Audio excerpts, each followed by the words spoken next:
देखो यार, अगर तुम लोग एईडब्ल्यू के हार्डकोर फैन हो तो ये वीडियो तुम्हारे लिए होने वाली है, क्योंकि guys Mark Henry Jack Hager के एईडब्ल्यू को लीव करने के बाद एईडब्ल्यू का एक और सुपरस्टार पॉसिबली कंपनी को लीव करके डब्ल्यूडब्ल्यूई को ज्वाइन करने वाला है। एईडब्ल्यू के इस हफ्ते शानदार डायनामाइट के बाद डायनामाइट की व्यूअरशिप सामने आ चुकी है। रिया रिप्ली के एईडब्ल्यू में अपीयर होने को लेकर बैक स्टेज से काफी बड़ी अपडेट आ रही है। एमजेएफ के डब्ल्यूडब्ल्यूई पर पॉसिबल मूव को लेकर एमजेएफ का काफी बड़ा स्टेटमेंट आ चुका है। तो गाइस चलिए बिना किसी देरी के शुरू करते हैं इस वीडियो को। और सबसे पहले बात करेंगे एईडब्ल्यू के डायनामाइट शो के व्यूअरशिप की। बात करें अगर यहाँ पर एईडब्ल्यू के डायनामाइट के व्यूअरशिप की, आप लोग को अच्छे से याद होगी लास्ट वीक जब एईडब्ल्यू ने उनका डायनामाइट किया था तो लास्ट वीक एईडब्ल्यू के डबल नथिंग के पोस्ट डायनामाइट को करीबन 7,87,000 व्यूअरशिप मिली थी। और यहीं लास्ट वीक डायनामाइट के 7,87,000 व्यूअरशिप मिलने के बाद अब एईडब्ल्यू के इस हफ्ते डायनामाइट शो की व्यूअरशिप लास्ट वीक के मुकाबले बढ़ चुकी है, जहां पर इस हफ्ते एईडब्ल्यू के डायनामाइट शो को अमेरिका में करीबन 7,90,000 लोगों ने देखा है,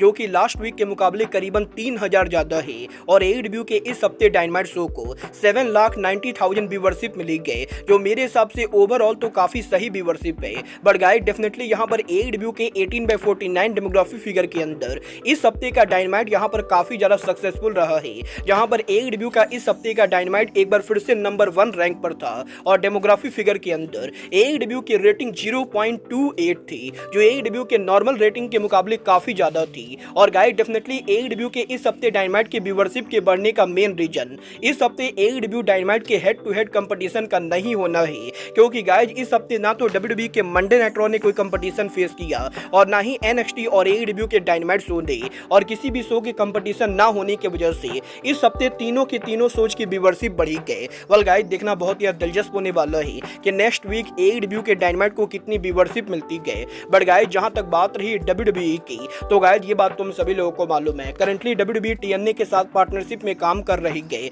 और इस हफ्ते TNA wrestling knockout champion Jordan grace WWE के बैटल ग्राउंड पेपर व्यू के ऊपर एनएक्सटी के चैंपियनशिप के लिए चैलेंज करने वाली है। और यहीं जोर्डन ग्रेस के डब्ल्यूडब्ल्यूई के बैटल ग्राउंड पर मैच के कंफर्म होने के बाद अब एनएक्सटी चैंपियन ट्रिक विलियम्स के लेटेस्ट इंटरव्यू के अंदर ट्रिक विलियम्स ने उनके पॉसिबल क्रॉसओवर को लेकर बात की है, जहां पर ट्रिक विलियम्स का ये कहना है कि डब्ल्यूडब्ल्यूई एनएक्सटी और टीएनए के पार्टनरशिप के बाद अगर यहां पर टीएनए का कोई भी मेल रेसलर डब्ल्यूडब्ल्यूई के एनएक्सटी चैंपियनशिप के लिए चैलेंज करना चाहता है तो गाइस ट्रिक विलियम्स यहां पर पूरी तरह से ओपन है। और गाइस जिस भी टीएनए रेसलर को ये लगता है कि वो यहां पर एनएक्सटी चैंपियन को चैलेंज कर सकता है, वो यहां पर उसे एनएक्सटी के अंदर ओपन चैलेंज देते गए। और गाइस यहां पर टीएनए के जिस भी रेसलर को मन करे वो यहां पर एनएक्सटी पर आकर ट्रिक विलियम्स को चैलेंज कर सकता है। बल देखना बहुत ही दिलचस्प होने वाला है कि अगर यहां पर बैटल ग्राउंड पर ट्रिक विलियम्स उनका टाइटल रिटेन करते गए तो गाइस टीएनए का कोई रेसलर एनएक्सटी चैंपियन को चैलेंज करता है या नहीं। बट गाइस चलिए फिलहाल आगे बढ़ते हैं और बात करते हैं एईडब्ल्यू के न्यूएस्ट साइनिंग कमील की। वेल गाइस ये बात तो मैं आपको ऑलरेडी बता चुका हूं,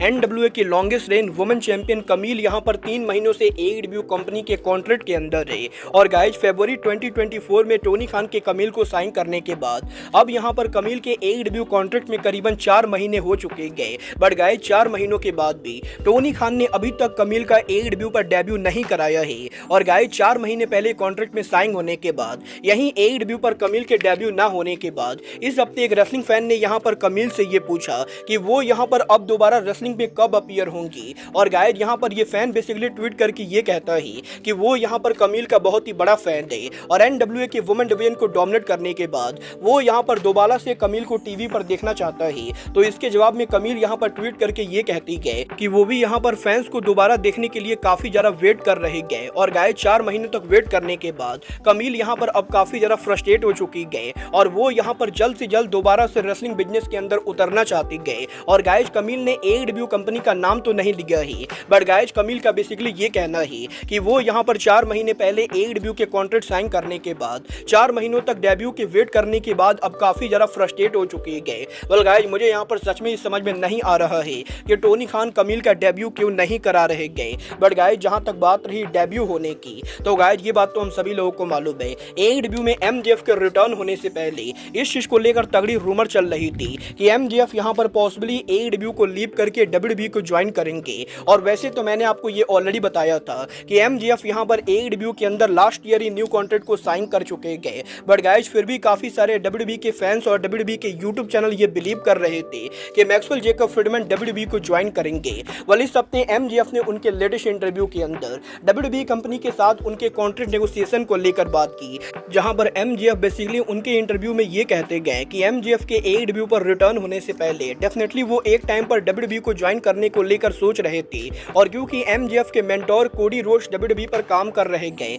तो गाइस डेफिनेटली यहां पर कोडी के साथ एमजेएफ दोबारा काम करना चाहेंगे। बट गाइस यहां पर एमजेएफ के काफी ज्यादा सोचने के बाद एमजेएफ ने ये डिसाइड किया कि वो यहां पर इस टाइम पर डब्ल्यूडब्ल्यूई के मुकाबले एईडब्ल्यू कंपनी के अंदर उनके करियर को टाइम देना चाहेंगे। और गाइस एमजेएफ ये बिलीव करते गए कि इस समय रेसलिंग बिजनेस में डब्ल्यूडब्ल्यूई के मुकाबले एईडब्ल्यू कंपनी को एमजेएफ की ज्यादा जरूरत है। और गाइस क्योंकि एईडब्ल्यू कंपनी की वजह से ही एमजेएफ आज यहां पर इतने ज्यादा पॉपुलर हुए हैं, तो गाइस इसीलिए एमजेएफ एईडब्ल्यू कंपनी के अंदर दोबारा से कंपनी के साथ स्टे करना चाहते गए, और इसीलिए एमजेएफ ने एईडब्ल्यू में न्यू कॉन्ट्रैक्ट को साइन करके एईडब्ल्यू ब्रांड के साथ स्टे करने का फैसला किया है। वेल गाइस जिस तरीके से एमजेएफ के इस पूरे इंटरव्यू के अंदर एमजेएफ ने डब्ल्यूडब्ल्यूई और एईडब्ल्यू को लेकर बातें की गई, उससे यहां पर एक चीज तो बिल्कुल ही क्लियर है कि 100% भविष्य में एमजेएफ एईडब्ल्यू को लीव करके डब्ल्यूडब्ल्यूई के ऊपर कभी ना कभी डेब्यू करने वाले गए। और ये देखना दिलचस्प होने वाला है कि एईडब्ल्यू के अंदर एमजेएफ के इस न्यू कॉन्ट्रैक्ट के साइन होने के बाद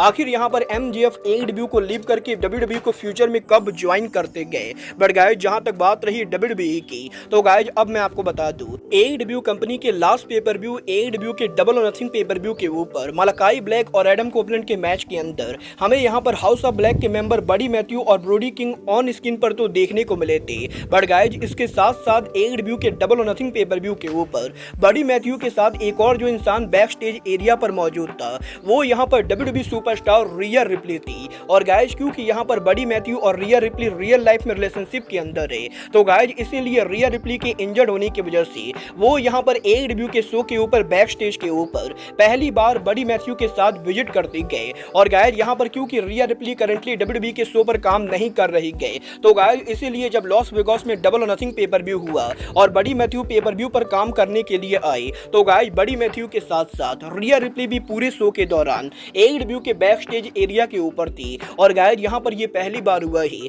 जब रिया रिप्ली ने एईडब्ल्यू के बैक स्टेज को विजिट किया। वेल गाइस वैसे तो इस न्यूज का कोई भी सेंस नहीं गए, क्योंकि गाइस डेफिनेटली बडी मैथ्यू के अलावा एईडब्ल्यू सुपरस्टार मलाकाई ब्लैक और कीथली जैसे रेसलर डब्ल्यूडब्ल्यूई के हॉल ऑफ फेम के ऊपर काफी बार अपीयर हो चुके गए। बट गाइस जहां तक बात रही एईडब्ल्यू के रेसलर्स के एक्चुअल में डब्ल्यूडब्ल्यूई को ज्वाइन करने की, तो गाइस अब यहां पर फाइनली एईडब्ल्यू का एक और ओरिजिनल सुपरस्टार पॉसिबली डब्ल्यूडब्ल्यूई को ज्वाइन करने वाला है। और इस बार ये नाम और कोई ना हो के बल्कि एईडब्ल्यू के farmer tag and trio champion pentagon junior है। वेल गाइस ये बात तो हम सभी लोगों को मालूम है, लूचा ब्रोस के मेंबर पेंटागन जूनियर एईडब्ल्यू के वो रेसलर है जिसने यहां पर कंपनी के शुरुआत पर ही कंपनी को ज्वाइन किया था, और करीबन 5 सालों तक एईडब्ल्यू में काम करने के बाद 2024 वो ईयर है जब पेंटागन जूनियर का एईडब्ल्यू कॉन्ट्रैक्ट ओवर हो रहा है। और गाइस लूचा लिब्रे ऑनलाइन ने ये कंफर्म कर दिया है कि पेंटागन जूनियर के एईडब्ल्यू का कॉन्ट्रैक्ट इस साल अगस्त महीने के एंडिंग पर ओवर होने वाला है। और गाइस यहां पर अगस्त महीने के एंडिंग पर पेंटागन के कॉन्ट्रैक्ट के ओवर होने के बाद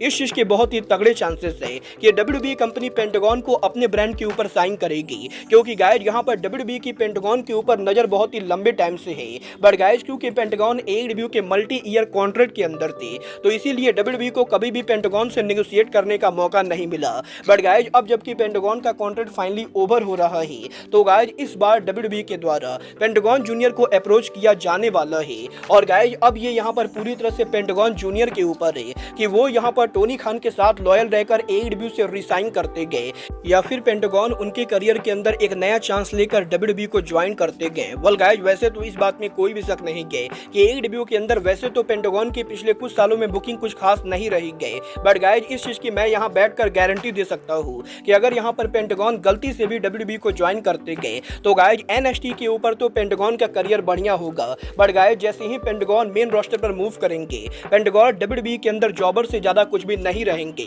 और गाइस क्योंकि डब्ल्यूडब्ल्यूई के अंदर लूचा रेसलर्स का करियर कुछ खास नहीं चलता है, तो गाइस इसीलिए मुझे यहाँ पर नहीं लगता है कि पेंटागन को इस टाइम पर उनके करियर के साथ कोई रिस्क लेना चाहिए। वेल आपको क्या लगता है, पेंटागन जूनियर को एईडब्ल्यू को लीव करके वर्ल्ड रेसलिंग एंटरटेनमेंट को ज्वाइन करना चाहिए या नहीं? आप लोग मुझे कमेंट करके बताएंगे। बट गाइस अब आज के इस वीडियो में बस इतना ही। मैं मिलता हूँ आपसे अपने अगले वीडियो में। बट गाइस तब तक के लिए goodbye, good night and bang.